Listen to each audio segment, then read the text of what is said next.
branch sa Western Union sa Banawa gitulis 40,000 pesos nadala sa mga tulisan. Maghimong Pinoy-anan sa carbon market ug mga balay nga gitukod sa karsada San Lorega, San Miguel gidemolish sa City Hall. Security guard gipusil sa laing security guard tungod sa selos. Love triangle tali sa tulog ka gwardiya ang gituhuan nga motibo sa krimen. 7 ka mga lalaki nakuhaan sa mga armas ug granada. Ang pundok gituhuan nga mga tulisan. Padayon pa ang pag-ayo sa mga classroom sa Bohol. Mag-usan na katuig human sa linog.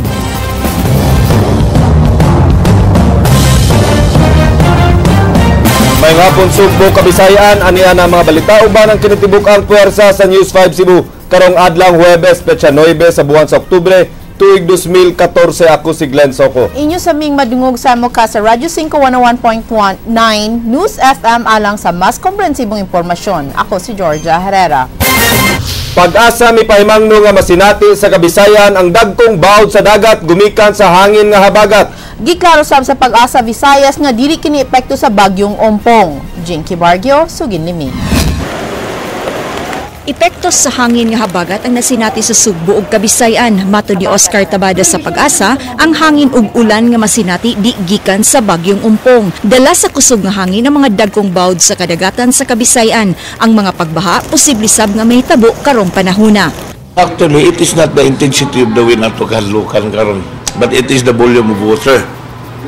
Makita nimo sa mga casualty, kita nimo sa damages, it is not because of the strong wind, intensity of the wind, but it is damage due to floodings, di ba? Human sa bagyong Umpong, gibana-bana nga aduna pay upat ngadto sa 7 ka mga bagyo nga musod sa nasod sa di pa matapos ang tuig. Tambag ni Tabada nga magmatngon kay direktang maapektuhan ang tibuok Kabisayan. From this month, October to December, unya ang trajectory ni going to Visayas, no? Ngadto sa Samarlite area. Sunod buwan, gilauman nga magsugod na ang panahon sa El Nino, kunting huwaw. Jinky Bargil, News 5. Nagpahigayon og rescue drills ang mga public safety battalions tibuok Kabisayan alang sa Disaster Preparedness and Response Drill Competition sa Camp Crame. Dinhi nasuta nga kuwang gyud og mga rescue equipments. Ryan Sorote, sugin limi. Nagtapok din sa headquarters sa Police Regional Office 7 ang mga sakop sa mga public safety battalion sa Region 7, 6 ug 8 aron ipakita ang ilang katako sa disaster response and rescue. Kabahin kini sa 2 ka adlaw nga disaster preparedness and response drill competition sa Camp Crame. Nagsangka ang 3 ka grupo sa nagkadaiyang rescue and disaster skills sama sa lifeline throwing ug one-man carry race, hinungdan nga nasuta nga di pareho ang mga ekipo sa 3 ka mga teams. Emergencies come in many forms, and having the right checklist, supplies, and kit continuously can aid in making your family safe. Competition, alam niyo naman, competition it enhances excellence. Kaya nga nagko-compete. Para sa ganun, medyo tumaas yung ating level ng competency. Doon ay mga grupo nga kompleto sa mga gamit gikan sa sakyanan, breathing apparatus ug mga PC. Doon na si grupo nga klaro kaayong kuwang sa gamit. Giangkon sa kadagkuan sa PNP nga kuwang gyud ang ilang makahimana sa disaster response and rescue. Hinuon migahin na ang Camp Crame aron masulbad kini apan di gihapon kaigo. Mao nga hangyo sa national headquarters nga mangitag paagi ang mga regional offices nga makabaton og dugang rescue equipments. Constantly ina-upgrade lahat yan. Hindi nga lang kakayanin din ng ating budget na bilhan lahat pang 72 na katao ng pakaraming equipment. That's why slowly, sinabi ko kanina, it's a continuing activity to upgrade yung equipment ng ating search and rescue recovery unit. PRO6 is our... Kasamtang dunay mga special action forces sa nasod nga nagtampo-tampo aron dunay magamit. Paningkamutan sa PNP na di masubli ang pagkamatay sa usa ka police officer atol sa iyang pagresponde sa pagbaha sa Baywan City, Negros Oriental tungod sa kakuwang sa kahimanan. Kay kuwang sa kahimanan, gibawi na lang sa kapulisan sa ilang katakos. Ryan Sorote, News 5. 2 ka managlahing demolisyon gipahigayon sa probe team kon Prevention, Restoration, Order, Beautification, Enhancement sa Dakbayan sa Sugbo. Leslie Caminade Vistil, sugin limi. Wa makapaninda ang mga namaligya din sa Unit 2 Carbon Market kay sayo kini gipangguba kaganiyang buntag ang 200 ka mga stalls sa mga sakop sa probe team. Gipasabot ni probe team head Raquel Arce nga ilang gipangguba ang imabaw nga bahin sa mga stalls kay gihimo na kining katulganan inay tindahan. Gawas ni ana nakadawat sab siyang taho nga gihimo na sab kining sugalanan ug suyupanan. Ang nato ang ilang gihimo nga misanen. Naghimo sila og misanen. So, when we talk of misanen good, it's a dwelling area na. Unya ang atong gi-provide nila panginabuhian, no? Nakauyon ra sa gibuhat sa probe team si Aida Fernandez aron malimpyuhan ang ilang palibot. Okay raman kay paglimpyo mas mga kuan tindahan ba. Kay hugaw mo sa gudang uban gud di man kay bawo man limpyo. Okay raman ka mamrakin. Sa City of Phantom sa Barangay Lorega, may pahigayon sab og demolisyon ang laing grupo sa probe team kay ang maong dapit usa ka dalan paingon sa nasunugan. Nasayran nga dugay na kaayong gipadadan og notisya ang mga mulupyo, gani duna na sila relocation site ug gihatagan na sab sila og financial assistance. Una, of course, maumanay direktiba sa mayor nga tagaan jud og daan, saktong daan in case of emergency. So mauro na siya atong gi-implementar. Very long overdue. Before pa na nilarga si Mayor, after the sunog, ni-serve na taog notice, ni-hatag tag 10 days, 7 days, 3 days, kunya before nilarga si Mayor, June na, niabot na lang si Mayor, papagyod makumpleto. Tungod sa gibuhat sa probe, nireklamo ang pipila ka mga residente nga apektado sa demolisyon. Kay matud pa, di kini makatarunganon kay wa pa sila makapahimutang ug wa sa gihimong public consultation. Mityabaw sab sila kay ang gihatag nilang relocation site ad sa baboy ang gidak-on niini. Naka-receive mig notice but ang nakasuwat sa notice is number 1 high risk area economy. Yeah, second is nuisance me. Which is ang sa amuha dire di man mi high risk kay di wa mi sud sa sapa, walay imminent prone danger zone nya. Ikaduha di man mi nuisance kay dili man mi highway nya. Ang mga residente dire mamis since 1969 45 years na mi dire. So ang amo lang ba kay unfair kay sa kana na rason wa gyud na haom dire sa among lugar. Utang usami dito. Kay karon kalit-kalit ra og ako mga tenants sa wala akong tenants. Nangita pa man nagabangan, unya karon mahal naman kay abangan kung tungod ani mga kuan-kuan. Mas labaw kami sa nasunugan. Labi pa man nasunugan, ma'am. Live. Leslie Caminado Vistil, News 5. Mga residente sa Mahiga Creek sa Mandawi midangop sa gobernador tungod sa pagdemolish sa ilang mga balay nga illegal nga gitukod daplin sa sapa. King Perez, Sugin Limi. Giadto sa pipila ka mga residente sa sitio Mahayag, Barangay Subang Dako, Dakbayan sa Mandawi ang buhatan ni Governor Junjun Davide. Nagpalaban sila sa gobernador tungod sa pagpademolish silang mga panimay nga gimando sa kagamhanan sa Dakbayan sa Mandawi. 153 ka mga panimay dapit sa sapa ang gubon. Wala mi hapsaya, wala jumi i-forum.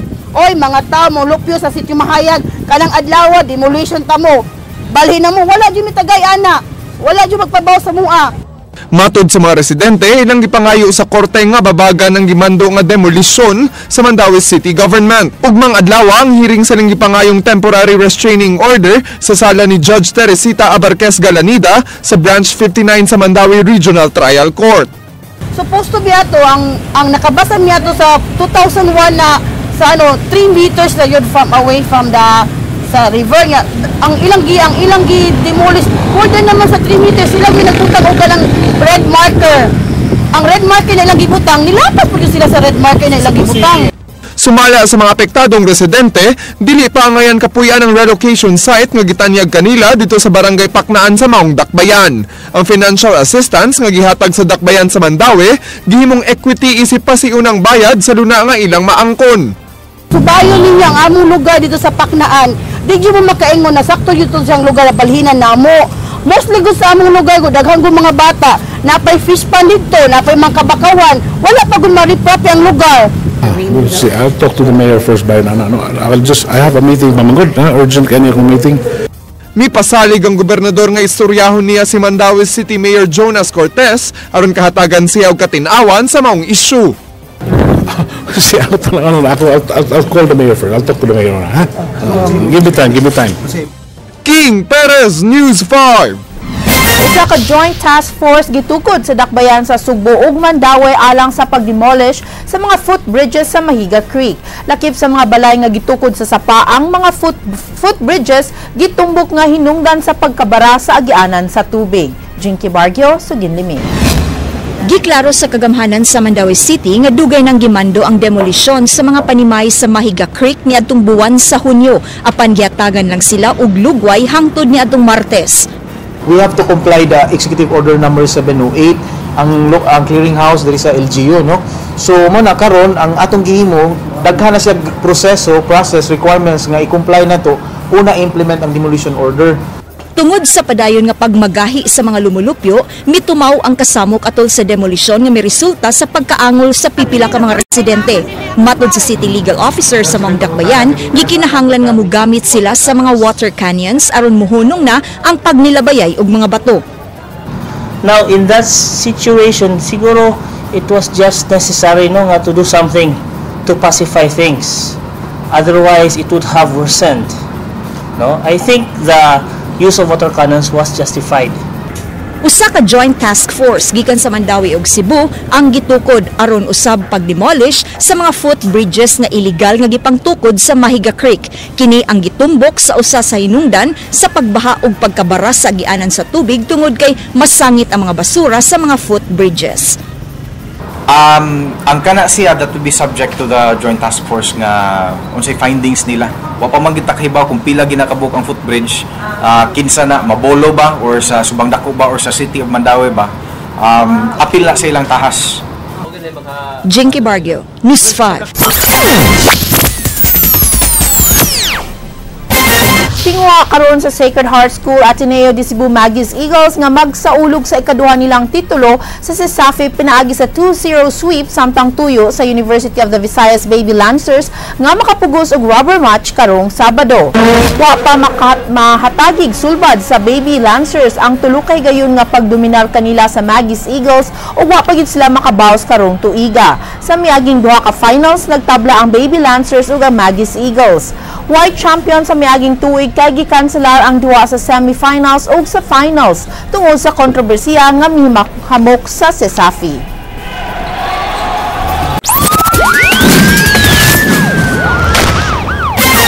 Pito ka armadong lalaki na dakpan ug nakuhaan og nagkalain-lain klase sa armas sa Bukirang Barangay sa Liburon, Dakbayan sa Karkar. Ray Pasaporte, Suginlimi. Nakadawat og taho ang kapulisan sa Dakbayan sa Karkar gikan sa usa ka concerned citizen bahin sa presensya sa mga armadong lalaki nga nagpabuto og armas sa sitio Magsipit sa Barangay Liburon pasado alas 2 ganihang kadlawon. Daling miresponde ang kapulisan sa Karkar, pinanguluhan sa ilang hepe nga si Police Superintendent Teodulo Manatad ug ilang naabdan ug nakitaan ang tulo ka lalaki nga dunay dalang mga armas. Pagresponde nato sa mga pulis nga nagpatrol ang uban nagmotor, nakita ning tulo ka tawo nga nunay dalang armas. Nidagan ni sila padung sa usa ka balay, nisulod sila unya gigukod ni sa ato ang responding mga pulis mo to nga nadakpan sila na corner o dito doon na pa dila ang mga kauban nga upat ka tao mo to nga nadakpan silang pito. Na-recover sa Karkar Police ang mga lain-laing klase sa bala ug armas sama sa usa ka KG9, 357 revolver, 38 revolver, Ingram ug duha ka granada, ingon man drug paraphernalia. Nakuha sab sa kapulisan kining usa ka motorsiklo nga way plate number nga gituhang maoy getaway vehicle sa maong grupo.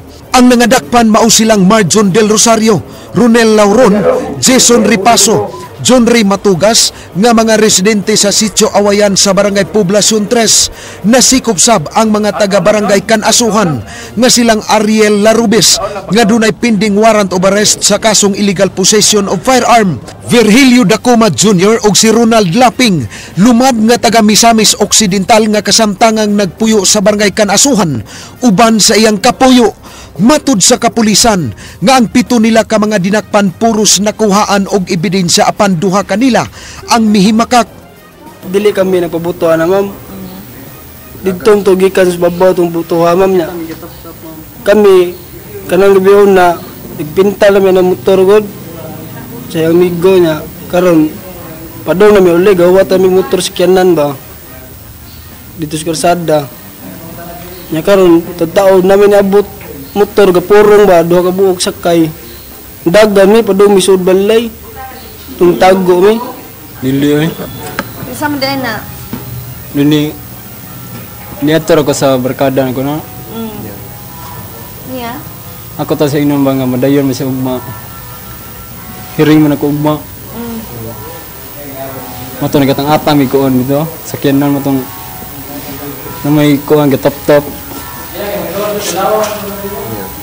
Mato na nanagan mi sa balay. Silang Del Rosario ug Lauron mitumbok sa laing tulo ka mga dinakpan nga mao'y tag-iya sa mga high-powered firearms o granada apan ning tago sa sud sa prisuhan ug wa nagpa-interview. Palawman sa Karkar Pulis ang investigasyon ug muhimo sab silag background check kundi ba usa ka grupo sa mga tulisan ang pito nilang dinakpan nga naglihok sa dakbayan sa Karkar ug mao'y manulis sa mga kolektor sa linding. Nasayran nga ubay-ubay ng mga kolektor sa linding ang nabiktima sa pagpanulis sa riding in tandem ug nagpablatter sa ilang buhatan. Ato po katong na biktima sa tulis sa atong mga lending kolektor, ato silang giawag nga moari sila sa opisina aron mo identify aning na dakpan nato ug maubag ini mga tuhana ang nagtulis nila. Ray Pasaporte, News 5. Laing establishmento na sab ang nabiktima sa tulis ganihang udto. Diin 40,000 pesos nga kwarta ang nakuha sa duha ka mga tulisan. Dunay CCTV camera ang maong establishmento apan wa kini gwardya. Ryan Sorote, Suginlimi. Wa makasabot sa ilang gibati ang mga attendant ining money transfer o travel agency sa Banawa, Barangay Guadalupe human tulisa pasado las 12 kaganihang udto. Giing unang misud sa establishmento ang usa sa mga tulisan nga nagkalo og nagpakaring ingnon nga customer. Apan kalit nga mibunot og pistola dayon deklara og tulis. Misunod og sud ang kauban ini nga armado sab og nag full-faced helmet. Way nabuhat ang unom ka attendant nga kasagaran mga babae. Ang duha ka tulisan nagdinabangay sa pagkuha sa halin pinagi sa pag-abli sa mga drawers. Unang ano niya dyan is yung wala talaga silang guard, ma'am. Walang babantay sa kanila, ma'am. Then, unlike sa ibang ibang finance institution, just like other pawn shop na may harang, may barrier bitaw na but sila is open talaga. Di mo minus sa 40,000 pesos nga cash ang nakuha sa mga tulisan uban sa mga personal nga gamit sa mga attendants. Daling isibat ang mga tulisan sakay sa usa ka motorsiklo paingon sa Barangay Guadalupe, din mikabat lang og 10 minutos ang pagpanulis. Matud sa mga residente, wa gid sila makahibaw nga dunay nahitabong tulis kon wa miabot ang mga pulis ug mga sakop sa media. Katarabang usa ka pulis sibilyan nga nagkudak-kudak ba makita dia. Pero wa kay ba nga gitulis kung ang pulis wa mo duol gari nga gitulis kun mga 20 minutos. Nakuha sa CCTV camera ang pagsud ug paggawas sa matulisan apan kabahin lang sa naong sa lalaki nga nagkalo ang nakuha ug ipa-enhance kini sa kapulisan. I-match pa natin sila sa ating sa mga personalities natin na identify natin na involved sa mga tulis, then titingnan natin kung isa sila doon. Wa gihapon matino sa otoridad kun ang maong mga tulisan mao gihapon ang mitulis sa branches sa LBC sa Cebu ug Mandawi City. Sama sa LBC, way gwardya ang mong establishmento. Gikuha og fingerprints ang pultahan aron makumpara sa ilang nakuha sa ubang establishmento nga gitulis. Gawas sa kamingaw sa Duterte Street sa Barangay Guadalupe dinhi sa Dakbayan sa Sugbo, ang laing gitudlong hinungdan sa kapulisan nga nuwaday mamatik di ang mga pagpanulis mao kining kadaghan sa mga pangpaskil sa pultahan sa mga travel agency money transfer nga mo'y hinungdan nga naglisod atong kapulisan sa pag-ilas sa mga tulisan. Ryan Sorote, News 5. Usa ka security guard mipusil patay sa laing gwardya. Gituohan nga selos ang hinungdan sa pagpamusil. Jinky Bargio, Suginlimi. Sama sa naandang oras sa ting duty, miabot alas 7 kaganiyang buntag dinhi sa guardhouse sa Country Homes Townhouses sa Duterte Street, Banawa, Barangay Guadalupe ning syudad si Leonila Romero aron sa pagrelibo sa kauban niya nga gwardya nga si Ruel Gigante. Apan sa wadamha, kalit na lang miabot ang iyang ka-live-in nga si Charlito Lianto Jr. Kinsa usasab ka gwardya sa tupad ini nga establishmento, dayon pusil sa biktima nga si Gigante, kinsa outgoing na ni adtong tungura. Matud ni Leonila, dugay nang nagselos ang iyang ka-live-in sa iyang kauban nga gwardya. Daghan na siya gisilusan diri, daghan na siya gidudahan diri. Ayang ipasagidlan niya si Ruel. Kay mo may kuan, inig-out niya, dugay man maabtan man niya nga mujuti siya diha. Human sa pagpamusil, daling misibat ang suspect nga si Lianto. Si Leonila nga nakalitan sa hitabo, mihimakak nga may relasyon sila sa biktima. Ako na siyang gipasabot, ana. Dili uyaw. Nya kay maabtan lagi niya nga mo nga wala pa ka-out nga naa pa diri. Una magduda siya. Ang pawn shop di nagtrabaho ang suspect mikuha una og karilibo ini. Matod ni Emerth Cabosog ang ilang service firearm nga 38 caliber pistol mo'y gigamit sa suspect pagpusil kang gigante. Ara kita niya to dire. Oh, nya unsa may imong komentayan niya? Wag tuga usay ko nato niya, wag klaro ato niya usay ko nato niya. Sabi sa kinaiya niya to. Sa Cebu City Medical Center gida ang biktima apan dead on arrival kini human makaangkon og samad pinusilan sa iyang dughan. Ang homicide police milantaw sa anggulo nga love triangle ang hinungdan sa krimen. Jinky Bargio, News 5. Nasikop sa gipaygang entrapment operation sa mga sakop sa Cebu City Intelligence Branch ang service crew sa usa ka fast food chain nga gireklamong nang walta sa iyang gibaligyan og motorsiklo sa online. Leslie Caminade Vestil, Sugin Limi. Nahitabo ang entrapment operation pasado alas 5 kagahapon at tubangan sa Camp Sotero Kabahog sa Maydan, Gorordo, di nasikop si Jenvert Cantaho nga taga-Dakbayan sa Mandawi. Giingon na maligya si Cantaho og motorsiklo sa online sa kantidad nga 30,000 pesos. Hinungdan nga dali dayon kini gipalit ni Boy George Albius Lao, lumad nga tagalungsod sa Argao. Matud pa sa hepe sa Cebu City Intelligence Branch nga midangop silang buhatan silaw aron ireklamo si Cantaho nga nangayo kaniyag kwarta duha na kahigayon. Gibutyag ni Cantaho nga gikarnap ang iyang motorsiklo. Gani iya pang gipablatter sa Opaw Police Station sa Dakbayan sa Mandawi ug midagom sab siya sa Highway Patrol Group.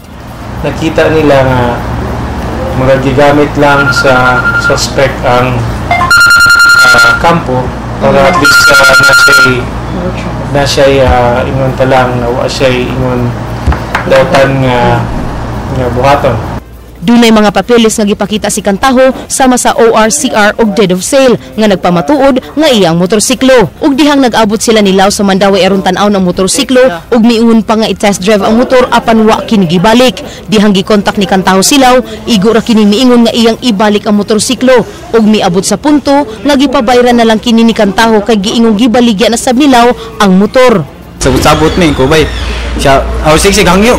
Anak siya nga kuan na kuno bayran di lisan o to kuan ko lisilan to akong motor bay di kanang kuaalan to akong motor uto ni ana man siya nga iya ko nang gibaligya mao to kay just kilis karsada ni ana iya man gipasok inko dili ko mudawat lagi ari lagi tasod mo to iya gingana sa helmet iya gisud sa helmet mo to gisud sa helmet mo ari to ko sud mo ari dagan daw diri sud mo to gay gagbayan naman ko. Gipasabot sa hepe sa CIB nga ilang gidakop si Cantaho tungod sa ilang assessment kay miabot na sa usa ka buwan ang ilang negosasyon ug dihang nag-abot sila ni Lao sa kampo katingad ang lihok si Cantaho samtang depensa sa dinakpan nga siya maoy na biktima. Kuha pa'y anomalya dapat yan na lang datong i-diretso pero na pa may mga dirita sa side dapat diri sa side na anak kanan. So maro pag dawat sa money na kuha na na-arrest na to. Nasayop sila kay gibalin lang kuan ba imbis ako na to mo kuan siya na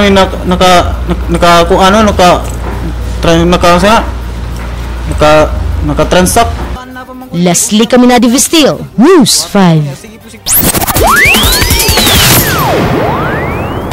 40,000 pesos nga burial assistance ihatag sa Kapitolyo ngadto sa biktima sa massacre sa lungsod sa Katmon. Ang hinabang gisaad ni Vice Governor Agnes Magpale dihang miduaw kini sa kabanay sa mga biktima. Tulo ka mga bata gipatay sa ilang kaugalingon nga amahan, lakip ang ugangang babay sa wa pa magdunggab sa iyang kaugalingon ang mamumuno. Matud pa sa Provincial Social Welfare and Development Office, nakapada ang ilang opisina ug food assistance alang sa kabanay sa biktima.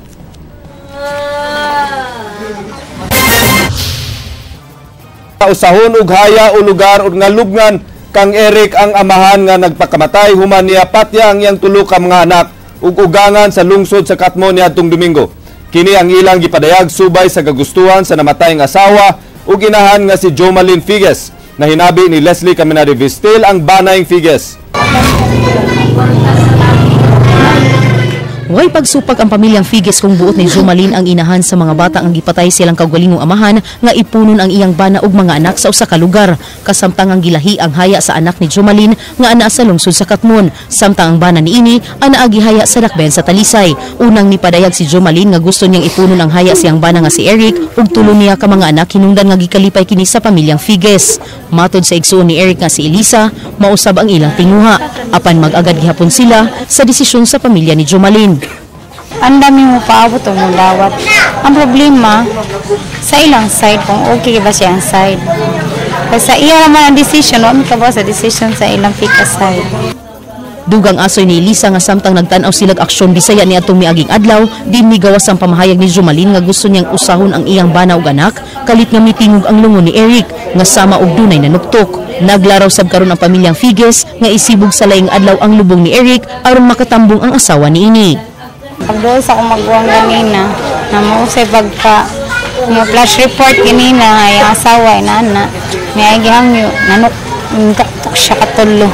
Pagdoon sa akong magbuwang sa lungon, kusog kayo. Para na ako, na siya jud pasabot. Na siya meaning rolling, kaget sa unsa jud kay something raman, natuktok siya katulo. Leslie Caminadi Vistil, News 5. Bana-bana nga ana sa tunga sa bilyon ka pesos ang igahin sa Kapitolyo sa Annual Investment Plan sa lalawigan. Giapas sa Kapitolyo nga kaaprubahan kini sa di pa ang deadline karong October 16. King Perez, sugin ni May. Giandam na sa Kapitolyo ang ilang annual investment plan para sa sunod tuig. Gibana nga mikabat og dulan tunga sa bilyon ka pesos ang pondo nga igahin alang niini. Sa AIP to, that is not the budget, of the annual investment plan. There was we made some adjustments, what projects include sa AIP for 2015. Matod ni OIC Provincial Budget Office Head Danilo Rodas, mas dako ang gipangayong budget talang sa annual investment plan karong tuiga kun itandi sa milabay nga mga tuig. Ang kantidad labaw sa 20% nga minimum requirement alang sa annual investment plan gikan sa Internal Revenue Allotment. Pagkakaron gihan ay sa Provincial Planning and Development Office ang AIP. Ang annual investment plan magahin og mga pondo alang sa ekonomiya, social development, infrastructure, governance ug local government units. It's a matter of decision ni Governor, i-postro ba ng dako or maintain bus 461. Sa higayon nga maandam na ang annual investment plan, aprubahan kini sa Provincial Development Council karong Lunes. Sa di pa kini isubmit uban sa proposed budget sa Executive Department sa Kapitolyo sunod semana. Anaa sa 3 bilyones pesos ang proposed budget sa Kapitolyo alang sa tuig 2015. King Perez, News 5. Dakbayan sa Mandaue miapila sa gimando sa COA sa pag-uli sa bonus nga nadawat sa mga job order employees. Ang mga job order employees mireklamo kay wa sila kwarta nga mauli tungod sa kagamay sa ilang sweldo. Jinky Bargio, Sugin Liming. Sa last year kadawat mi atong Saturday bonus. Mipadayag silang dakong kasagmuyo kining duha ka mga kontraktual nga empleyado sa Mandaue City human sila gimanduan sa Commission and Audit sa pag-uli sa ilang nadawat nga incentives gikan sa LGU niadtong tuig 2010 ngadto sa tuig 2011. Silang duha kabahin lang sa kapin 2,000 nga mga job order employees ug sa Clean and Green program sa Mandaue City nga nakadawat sa Charter Day bonus. Apan alang sa COA, illegal ang ilang pagdawat ini. Suma sa Commission and Audit, kinahanglang iuli ang 6,000 pesos nga bonus sa matag job order employees ug 3,000 pesos sab nga nadawat sa mga sakop sa Clean and Green. Si Nanay Ethel nga usa ka street cleaner nagguol kay sa kagamay sa iyang suhulan, kinahanglan pa nilang iuli ang 3,000 pesos. Kung ilang ibulto, wala may kabulto. Pilar may among income. So, kung pwede, wang yun kami isip kaluoy na lang nila ba? Alang sa mga traffic enforcers sa Mandaue, dili makatarungano ng opinyon sa COA, hilabi na sa risgo sa ilang trabaho. So, nasagmuyo mi sa side sa mga traffic enforcers, labi na nga front kami sa mga disgrasya. Labi init, uwan, nga usay magkabisan pag kinabuhi. Matud sa namunuan sa syudad, angayan lang pasidunggan ang mga trabahante tungod sa natabang nila sa Dakbayan. Kinahanglan silang mangita karon og 36.5 million pesos nga iuli sa COA Central Office. Apan kami naami gisaligan nga ordinansa allowing for the distribution of the cash incentives. So for me, ang ordinansa is valid until declared by the court as null and void. That para na nako. Ang opinyon sa COA giapilar sa dakbayan sa Mandaue ngadto sa kauluhan. Jinky Bargio, News 5. Nagningoy ang Team Rama kagahapon human wa matuman ang ilang laraw nga modominar sa Cebu City Council. Mangita na lang og laing paagi si Mayor Michael Rama aron makahatag og dekalidad nga serbisyo sa iyang mga konstituente. Samtang gitagaan sab sa mayor og executive functions ang tulo ka mga konsehal nga kanisakop sa BOPK. Leslie Caminada Vistil, sugin ni Serve the people to the best of our abilities, so help us God. Kini ang nahimong tubag ni Mayor Michael Rama dihang gipangutana og unsay sunod niyang lakang human na baraw ang ilang tinguha nga modominar sa konseho sa Dakbayan ato sa sesyon kagahapon. Alang sa mayor, daghan pa siyang trabahoon mao nga kini ang iyang tutukan human sa hitabo. Bisan ugwa ang konseho, makapangita siya laing paagi nga makahatag og tarong nga serbisyo ngadto sa katawhan. I am a person who will not be pushing if nothing is going to be produced by pushing too hard.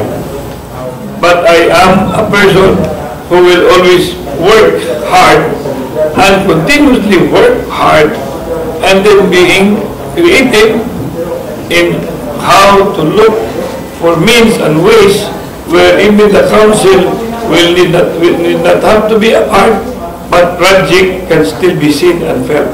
Because I can get millions even without the council. And then I can have things happen even without the council. Nga naman, apil-apil rin ko siyo, matamangawa. Dismayado sab si Konsehal Noel Wenceslao sa nahimong desisyon ni Konsehal Roberto Cabarrubias kagahapon ug bisan pa man niini girespeto niya ang hukom sa kadaghanan. I bow down because it was the decision of the majority. I respect the decision of the majority. I was shocked. I was so shocked because there was already a commitment on his part nga musuportar siya sa. Si Wenceslao uban nilang Konsehal Jerry Carillo ug Richie Osmeña nga kanisakop sa BOPK gihatagan na og executive function ni Mayor Rama. Gibutang si Carillo sa Department of Social Welfare Services, si Osmeña ana sa Peace Coordinating and Advisory Council ug Sports, samtang si Wenceslao naa sa budget. Leslie Caminada Vistil, News 5. Gipadayag og suporta si Cebu City Mayor Michael Rama kag Konsehal Jerry Carillo kinsay dunay plano nga modagan pagka-kongresista sa sunod election. Mubalik si Leslie Caminada Vistil. Layo-layo pa ang eleksyon apan gipublikar na ni Cebu City Mayor Michael Rama nga andam siya musuporta ingon man ang Team Rama kag Konsehal Jerry Carillo nga nagplanong mudagan pagka-congressman. Alang sa mayor, hinugna sa kasinatian si Carillo sa politika nga usa ka sumbanan nganong angayan siyang magkongresista. We had interest to run for Congress and we are bringing him to be our candidate. By 2016. 2016 was the problem. Gikumpirmar sab ni Carillo ang gibutyag ni Rama ug mapasalamaton siya sa gidayag nga suporta niini. Dili pa hinuon makaingon si Carillo nga hingpit na ang iyang desisyon nga magpapili pagkakongresista kay magdepende gihapon kini sa dagan sa panahon. Mag-concentrate una siya karon siyang gibuhaton isip konsehal ingon man pagserbisyo sa katawhan. Well, he recommended me to run. Ako alang wa man na mausab. Ato alang ipadayon lang gyapon nato tong serbisyo. No? Kay serbisyo man na. Whether or not modagan ta later on, then we will just decide on the right time. Sa pagkaron, trabaho ra yun ni. Leslie Caminada Vistil, News 5. Tumikan sa mga miaging katalagman, mo-invest og earthquake and typhoon resilient classrooms ang Department of Education. Ila sab gipaybaw nga dunay nahuman nga mga bag-ong classrooms sa Bohol nga naguba atol sa kusog nga linog samtang padayon sa bang construction sa uban. Ryan Sorote, Sugin Limi. Wa na makabanaban ang Department of Education Region 7 sa kadaghan sa mga tinunan nga naakaron nagklase sa mga makeshift classroom human sa magnitude 7.2 nga linog sa lalawigan sa Bohol. Hinuon sa dulan usa ka tuig ang milabay, inanay nang nakabalik sud sa matungaan ang mga estudyante kay nakapatukod na ang DepEd og mga bag-ong lawak sa ringan. Sa labing uhing tala niadtong September 29, 270 ka mga classrooms ang napatukod ug laing 731 ang padeng gitukod. Sa kinatibukan, moabot sa 1,000 ka mga classrooms ang mapatukod pinaagi sa Quick Response Fund, Public-Private Partnership, PAGCOR of Department of Public Works and Highways. Kuwang kini og 259 ka mga lawak kay miabot man og 1,260 ka mga lawak ang nangaguba sa linog. Target sa DepEd nga mahuman ang mga classrooms sa di pa magsugod ang bagong school year sunod tuig.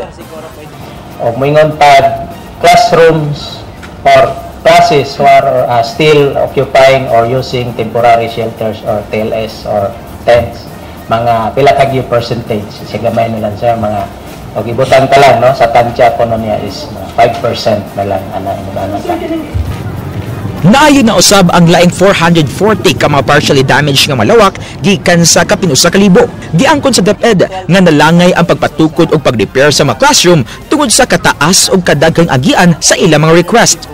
Ang ilang quick response fund gamay na lang tungod sa nagsunod-sunod nga makatalagban sa rehiyon sa miaging tuig. Maghimo na usab og mga disaster risk reduction and management offices gikan sa regional level ngadto sa mga tungaan aron makatabang sa paghimo sa tanang mga tungaan nga safe learning facilities. Magmingaw kadigit lang kaingon na wala ma-delay na gitawag nato pagka-delay, pero because of the fact na we are following also the standards in procurement process sa atong procurement system. Nagkantidad ang karaang one-story classroom og 800 ngadto sa 900,000 pesos matag usa.